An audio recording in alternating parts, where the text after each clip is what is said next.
নমস্কার, কেমন আছেন সবাই? প্রিয়াঙ্কা লাইফস্টাইলের নতুন আরেকটি ব্লগে আমি প্রিয়াঙ্কা আপনাদের সবাইকে স্বাগত জানাই।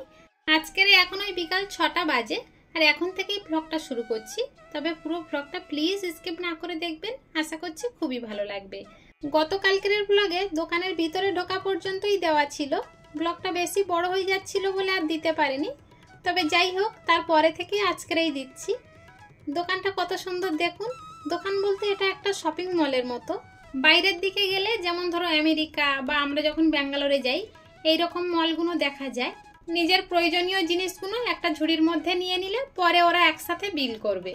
এখানেও ঠিক সেম সিস্টেম, তবে অন্যান্য জায়গার তুলনায় এখানে প্রোডাক্টের দাম খুবই কম। এই ধরুন একটা বিস্কুটের কথাই বলি, আমরা মার্কেট থেকে যে বিস্কুট নেই হয়তো 45 টাকা কি 42 টাকা, এখানে সেই মেরি বিস্কুট আমরা 35 টাকায় পাচ্ছি। এক একটা প্রোডাক্টের পিছনে অন্তত 5 টাকা 7 টাকা, কোনো কোনো প্রোডাক্ট 10 টাকা আবার আমার এখানে ছাড় রয়েছে। আর এদিকে আমার বিস্কুট নেওয়া হয়ে গিয়েছে, আমার দরকার ডাল, তাই ডালের কাছে চলে এসেছি। এখানে এসে তো দেখছি বিভিন্ন রকমের ডাল। আমরা মুগ ডাল দোকানে গিয়ে চাইলে একরকমই মুগ ডাল দেয়, তো আমি এখানে দেখছি 4 রকমের মুগ ডাল, এক এক রকমের এক এক রকম দামও রয়েছে।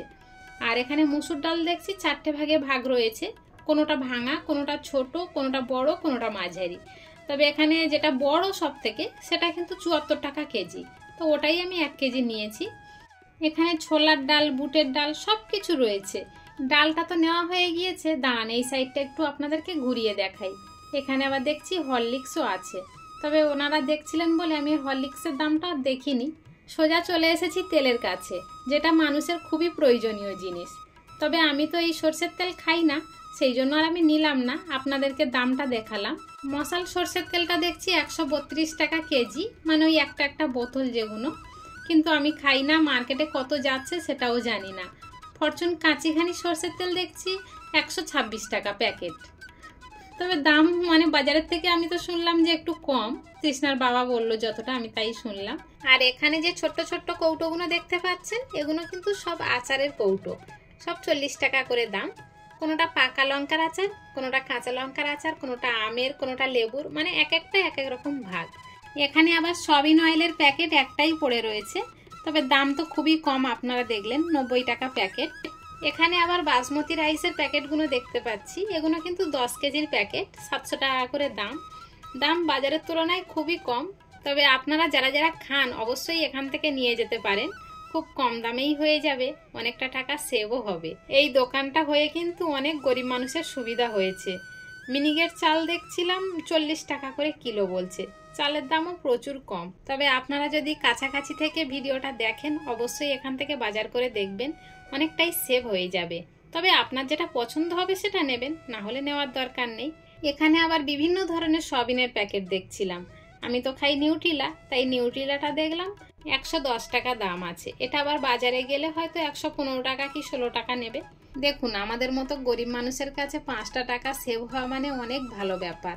একটা প্রোডাক্টের উপরে যদি 5 টাকা হয়, 10টা প্রোডাক্ট কিনলে কিন্তু 5 10 50 টাকা। এই 50 টাকা হলে কিন্তু আমাদের অন্য একটা কাজে লেগে যাবে, তাই না? আর এখানে এই ঝুড়িগুলোর মধ্যে মরিচ মশলা রয়েছে, কোনোটাতে হলুদ গুঁড়ো, কোনোটাতে লঙ্কার গুঁড়ো, পোস্ত, জিরে, মৌরি, মরিচ গুঁড়ো সব প্যাকেট করা রয়েছে। তবে পোস্তটার দাম একটু বেশি বলে 2-3টে ভাগ করা রয়েছে। যারা বড় প্যাকেট নিতে পারবে তারা নেবে, যারা মাঝারিটা নেবে তারা নেবে। আবার 10 গ্রামের একটা প্যাকেট আছে দেখলাম, ওটা 7 টাকা 50 পয়সা মতো দাম। তবে সব কিছুই রয়েছে। তবে যাই হোক, আমার যা যা লাগবে এই ঝুড়ি করে নিয়ে এসেছি।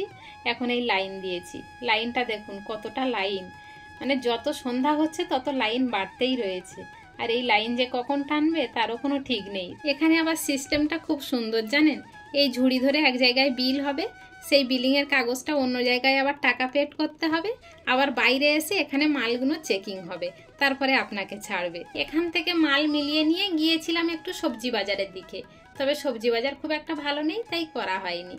চলুন তাহলে আজকের ব্লগটা এখানেই শেষ করছি, দেখা হচ্ছে খুব শীঘ্রই নতুন আরেকটি ব্লগের সাথে। ততক্ষণ পর্যন্ত সবাই ভালো থাকবেন, সুস্থ থাকবেন, সাবধানে থাকবেন।